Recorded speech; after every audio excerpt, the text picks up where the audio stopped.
के लिए टीएमसी नेताओं ने दिखाई सीना जोरी। टीएमसी के 10 नेताओं को घसीट ले गई दिल्ली पुलिस। मोदी संभालेंगे बंगाल में मोर्चा, ममता का बिगड़ा खेल। Don't do this, yaar. What is this? What are you doing?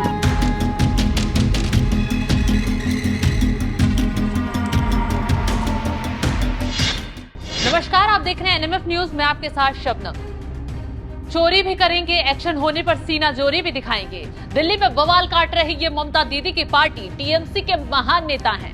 वो महान नेता जो ईडी, सीबीआई, एनआईए को खुद ही निशाना बनाते हैं। उनके खिलाफ जांच ना हो पाए, उसके लिए जांच अधिकारियों पर ईंट और पत्थर बरसाते हैं, और जब केंद्रीय एजेंसियां इन पर सख्ती बढ़ाती हैं, हंटर चलाती हैं, तो बौखला उठते हैं। दिल्ली तक बवाल काटने उतर आते हैं। अब जरा इन्हें देखिए। टीएमसी के 10 नेता बंगाल से दिल्ली आए और मौका देखते ही सीबीआई, एनआईए, ईडी और आयकर विभाग के अधिकारियों को बदलने की मांग को लेकर चुनाव आयोग के कार्यालय के बाहर धरने पर बैठ गए। फिर क्या था, आचार संहिता के नियम तोड़ने और बिना परमिशन के धरना देने पर दिल्ली पुलिस ने ऐसा सबक सिखाया कि पूरा इंडिया गठबंधन ही हिल उठा। पुलिस ने हिरासत में लेकर कई घंटों तक इन्हें बैठाए रखा और फिर रात होने पर सभी को छोड़ दिया। Don't do this, yaar. What is this? What are you doing? कल अनपरमिटेड प्रोटेस्ट था जो रोड ब्लॉक की थी, उसके लिए डिटेन किया गया था और मंदिर मार्ग थाने में उनको ले जाके फ्री कर दिया गया था। इवनिंग में सनसेट से पहले ही बता दिया गया था कि वो फ्री है, लेकिन वो अपनी इच्छा से वहाँ बैठे हुए हैं। सर, क्या उनकी क्या डिमांड है, क्या बोल रहे हैं वो, क्यों रुके हुए हैं थाने के अंदर? वो अपनी इच्छा से वहाँ रुके हुए हैं और हमने कल ही उनको फ्री कर दिया था। वो अपनी इच्छा से जब चाहें तब जा सकते हैं। कल शाम को ही उनको फ्री कर दिया गया था, वो जब चाहें तब जा सकते हैं। तो क्या वो इस दौरान वो थाने से बाहर भी जा रहे हैं? हाँ, वो थाने के बाहर भी गए, रात को गए हैं बाहर, अपना खाना पीना, नहाना धोना करके फिर वापस पुलिस स्टेशन में आए। Don't do this, yaar. What is this? What are you doing? TMC नेताओं की नौटंकी देखिए। पुलिस के छोड़ने के बाद भी ये लोग जबरदस्ती थाने के बाहर मोर्चा खोले बैठे रहे। रात हुई तो होटल चले गए, लेकिन सुबह होते ही फिर थाने के बाहर लौट आए। पुलिस के खिलाफ ही झूठ फैलाना शुरू कर दिया और साथ मिला उस आम आदमी पार्टी का जिसके नेता खुद ईडी, सीबीआई के जाल में फंसे हैं। चोर चोर मुसेरे भाई वाली कहावत इस वक्त सटीक बैठती नजर आई, क्योंकि घोटाले में आपके तमाम नेता फंसे हैं। खुद मुख्यमंत्री अरविंद केजरीवाल जेल में हैं और टीएमसी के नेताओं पर भी केंद्रीय एजेंसियां हंटर चला रही हैं।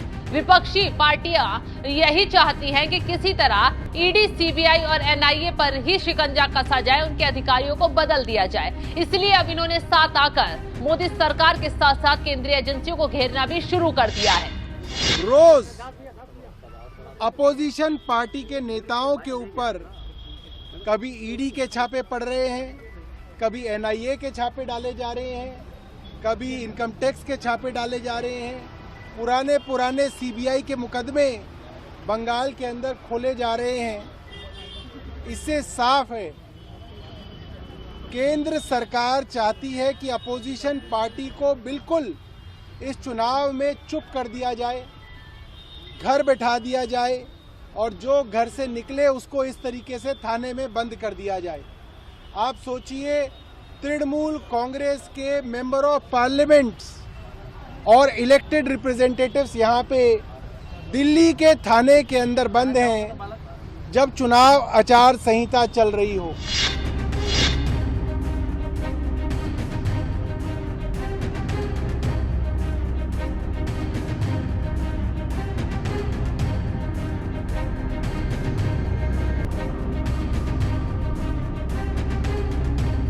खैर, अब इन लोगों की नौटंकी काम आने वाली नहीं है, क्योंकि ना ईडी रुकने वाली है ना सीबीआई, और बंगाल के नेता इसलिए भी बौखलाए हुए हैं क्योंकि ईडी, सीबीआई की ताबड़तोड़ छापेमारी से टीएमसी के बड़े बड़े नेता जेल जा रहे हैं। ममता के राज में बढ़ रही गुंडागर्दी के चिट्ठे खोल रहे हैं। हाल ही में संदेश खाली का आरोपी और ममता का करीबी रहा शाहजहां शेख सलाखों के पीछे पहुंचा। उसके कारनामे ईडी के एक्शन के बाद ही बाहर आए थे। जांच एजेंसियों को निशाना बनाना शाहजहां शेख को महंगा पड़ा। एजेंसियों ने चंद मिनटों में ही उसकी कमर तोड़ डाली। अब जब बम धमाके की जांच के लिए एनआईए की टीम बंगाल पहुंची तो अधिकारियों पर हमला हुआ। हमले करने का आरोप भी टीएमसी के नेताओं पर ही लगा। अब जब केंद्रीय एजेंसियों की वजह से धीरे धीरे ममता बनर्जी का काला चिट्ठा खुल रहा है, टीएमसी का चुनावी खेल खराब हो रहा है, तो ममता के नेता बोरिया बिस्तर लेकर दिल्ली पहुंच गए। उल्टा चुनाव आयोग के कार्यालय के बाहर ही धरना शुरू कर दिया, लेकिन इस धरने की सजा ऐसी मिली, ममता बनर्जी की बोलती ही बंद हो गई। खैर, इसके साथ ही ममता बनर्जी का हाल तो तब बुरा हुआ जब बंगाल की कानून व्यवस्था मोदी के हाथों में आ गई। जी हां, इससे भी ममता बनर्जी का चुनावी खेल फंसता नजर आ रहा है। दरअसल चुनाव आयोग ने गृह मंत्रालय को बंगाल में केंद्रीय अर्धसैनिक सशस्त्र बलों की 100 कंपनियों को तैनात करने का निर्देश दिया है। गृह मंत्रालय ने सीआरपीसी की 55 कंपनियों को बंगाल भेजा है। बीएसएफ की 45 कंपनियां तैनात की जा रही हैं। चुनावों को लेकर हुई बैठक में ये अहम फैसला लिया गया।